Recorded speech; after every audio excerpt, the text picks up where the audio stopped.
Thank you very much, Acting Speaker, and it's great to have the opportunity to stand in the Parliament and talk in relation to infrastructure, and in particular to rail infrastructure, and in particular to Northern Victorian rail infrastructure. I've been a member of the Victorian Parliament for 14 years, and I've seen various governments invest in rail in varying degrees. And one of the great things about when you invest in rail is very much a build it and they will come. And the capacity for improved living standards for our people in the regions rely very heavily on their ability to connect with their capitals and to connect with other regional cities. And rail, it certainly has an amazing opportunity to take vehicles off the road and to improve livability for many of our people in regional Australia.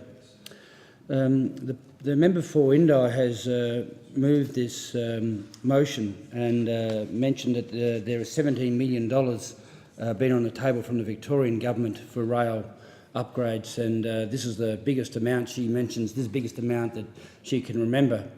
The member for Indi would better realise that at the election in 2014, the coalition government then had $178 million on the table for projects in regional Victoria, of which Wangaratta, Albury line and the Shepparton line were going to be the major recipients.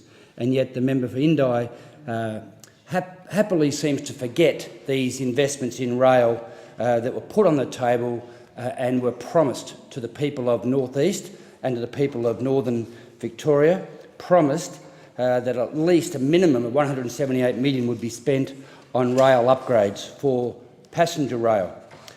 So for the member for Indi to say that this $17 million, pathetic $17 million is somehow or other a significant investment in regional rail, I think the member for Indi has to stop being a Labor Party apologist and call this total neglect from the Victorian government on regional rail for what it is, and that is a disgraceful neglect on rail. Also, the aspect of the ARTC with its performance obligations is set under an arrangement with the Victorian government. So to set the amount of time that the trains arrive, so they're not cancelled, the amount of times that they turn up on time within a short lapse in availability that they have to still be on time. You can be five minutes late, you can be 10 minutes late and still be classified as on time. All of those obligations, all those performance targets are set under an arrangement with the state. Again, it's the Labor Party that have to set these. It's the Victorian Labor Party that is responsible for these arrangements.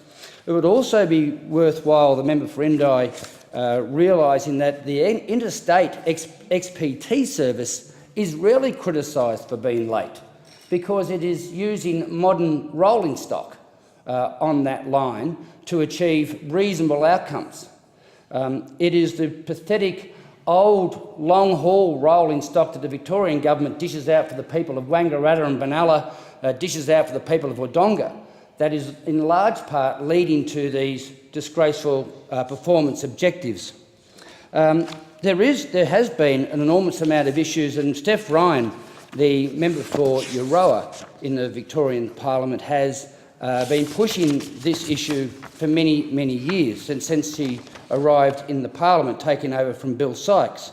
And yes, it's true, $134 million has been put into a ballast rehabilitation program, specifically targeted at the mud holes that the soils along that northeast line tend to create. Every time we seem to have a wet winter or a wet spring, the mud holes that are created on that line need significant attention, and in the previous couple of years we've had exactly that problem.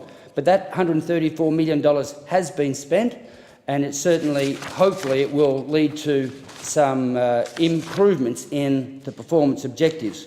However, we're not going to see serious improvements in these timelines until we get a stricter performance obligation set down under the agreement with the Victorian government, and we get some new rolling stock on that line certainly in the same light that we have new, efficient velocity trains going to Gippsland, Geelong, Ballarat, Bendigo, all seats that seem to be given much more precedence than the North East line and the Shepparton line as a collective.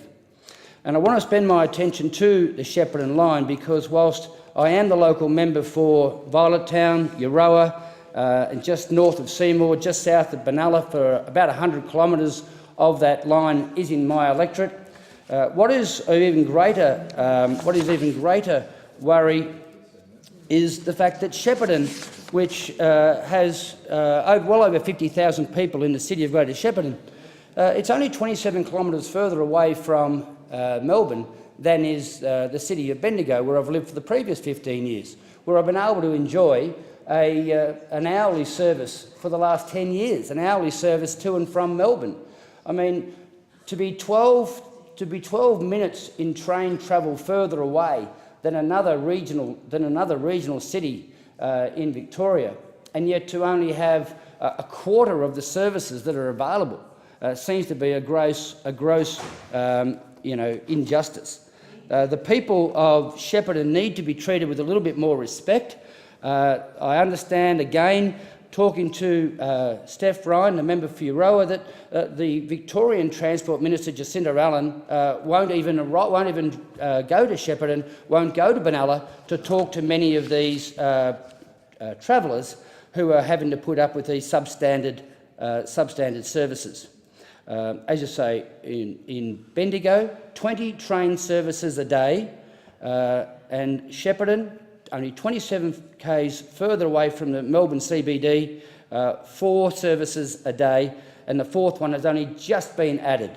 So Wodonga to Melbourne, 3 V-line trains, 2 buses and 2 XPT interstate. It's pathetic to look at the contrast in services. And whilst I know Minister Chester has taken up Steph Ryan's invitation to travel on the North East line, and I know he is very committed to doing what he can as the federal member, the federal minister for infrastructure and transport.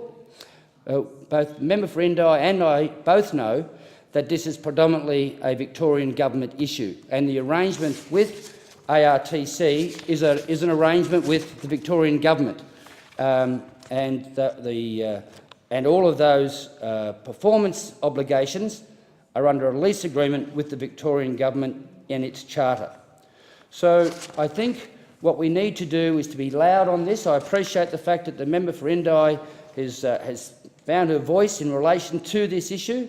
It's a significant issue. It's a significant issue of disadvantage. It's a significant issue of inequality. I can't understand how the Labor Party in Victoria accepts the fact that we have such an inequality across and a decent train service right across from Gippsland through Ballarat, Bendigo, Warrnambool, Geelong, with regular services. But all of a sudden, when you get to Wodonga and Wangaratta, Benalla, Shepparton, it's just very, very poor indeed. So I acknowledge the member for Indi having put this motion up. I would like to see her being a little bit more critical of the Labor Party every now and again when she understands exactly who has total responsibility for this issue. Certainly, this has the opportunity to really grow some significant regional cities, mainly Wangaratta and Wodonga, also Albury in New South Wales, but a vastly improved and efficient and timely service into Melbourne would do enormous things for Shepparton, and I'm sure it would do enormous things for significant towns in her electorate. This is very much an issue of once you build the service, people will opt to get out of their cars, leave their cars at home and find their way to Melbourne, both for professional appointments, medical appointments, sporting and cultural events, and they will be able to truly enjoy life and improve their amenity if they could only have a decent and significant rail connection through to their capital city. So I thank the member for putting this on the notice paper so that we have the opportunity to talk about a significant issue in the seat of Murray.